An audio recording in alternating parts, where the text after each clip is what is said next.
In this tutorial, I'll show you how to reverse a clip in Premiere Pro. Hey guys, Jack here from Miracamp, and let's just get right into the video. To get started, add a clip to your timeline and make sure you have it selected. It will be highlighted when it is.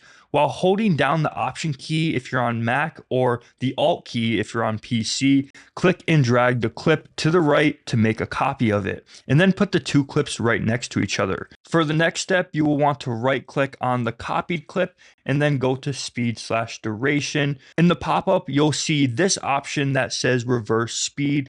Go ahead and check that and then hit OK. So when we play this back, you will see that our second clip is now in reverse. But say if your computer is lagging and having a hard time playing this back because it is in effect, navigate to the drop-down menu that says full and change it to a half or a fourth. This means that your video will play back at a half or the fourth of the quality, so it's easier for your computer to play and it should be less laggy. And by the way, this does not affect the video quality itself. It just makes it easier on your computer when you are editing. And that's it for this tutorial. Thanks for watching. And you know, it's one thing to understand how to make a certain effect, but it's another to have your videos at the right standard that's ready to boom. And that's the purpose of Miracamp.